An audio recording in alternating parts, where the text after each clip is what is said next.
বিজ্ঞান আমরা ছোটকালে পড়তাম, অভিশাপ না আশীর্বাদ। বিজ্ঞান অলওয়েজ আশীর্বাদ, যদি তার প্রয়োগটা যদি ভালো না হয় তাহলে এটা একটা অভিশাপ। তেমনি ভাবে আর যদি দেখবেন যত শক্তি দেখবেন, কোন শক্তিকে কিন্তু চোখে দেখা যায় না।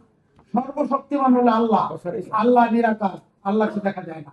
তারপরে তারপরে বলবো না, যত শক্তি, বিদ্যুৎকে দেখা যায় না, কিন্তু বিদ্যুৎ অত্যন্ত ভয়ঙ্কর। তো সেই ক্ষেত্রে আমি বাতাসকে দেখা যায় না, বাতাস অত্যন্ত ভয়ঙ্কর। তো সেই ক্ষেত্রে উনি প্রথম যেটা বলছেন যে বিদ্যুৎ লাইনের জন্য সবচেয়ে ইম্পর্টেন্ট হলো সুইচ যদি প্রপার না হয় তাইলে যে কোনো সময় যে কোনো দুর্ঘটনা হইতে পারে।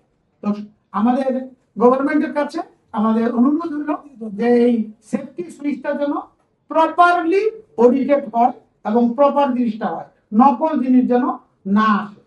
ওনার 2 নম্বর দাবিটা ছিল খালি সেফটি সুইচ হইলে হবে না, যে একটা ইলেকট্রিশিয়ান মানে একজন প্র্যাকটিক্যালি অথবা থিওরিটিক্যালি নলেজেবল ইলেকট্রিশিয়ান প্রয়োজন, অথবা সার্টিফাইড, যিনি ইলেকট্রিসিটি সম্বন্ধে ভালো জানেন এবং ইলেকট্রিসিটি সম্বন্ধে এই লাইনটা সম্বন্ধে তার সম্পর্ক ধারণা থাকে, একদম ভালো ধারণা থাকে, যারা ওয়েল সার্টিফাইড। সরকার এমন একটা অর্গানাইজেশন করা উচিত যে অর্গানাইজেশনের মাধ্যমে প্রপার ইলেকট্রিশিয়ানকে সার্টিফাই করা হবে এবং তারাই বাসা বাড়িতে ইলেকট্রিক লাইনকে অবজার্ভ করবে, ইলেকট্রিক লাইনে প্রপার ইয়ে করা হবে। এটা ছিল 2 নম্বর জিনিস। 3 নম্বর যেটা হচ্ছিল সেটা হলো প্রপার রিপোর্টিং। যেমন দেখেন বাংলাদেশে কয়টা রেস্টুরেন্ট পাবেন, এই রেস্টুরেন্টের কিচেনে নাম্বারিং দেওয়া আছে, এটা A grade, B grade, C grade. তেমনি ভাবে বাংলাদেশ এখন দরকার হয়ে দাঁড়াইছে যে কোনোখানে এই ইলেকট্রিসিটি লাইন আছে, এই আছে, ওই আছে, প্রত্যেকটা বাড়ি বাড়িতে ওইটাকে একটা গ্রেডিং করা, এ গ্রেডের ইলেকট্রিক কানেকশন দেওয়া না, বি গ্রেডের দেওয়া না, সি গ্রেডের দেওয়া, তাহলে পিপল উইল বি অ্যাওয়ার। এই 3টা জিনিস নিয়ে আলোচনা হয়েছিল।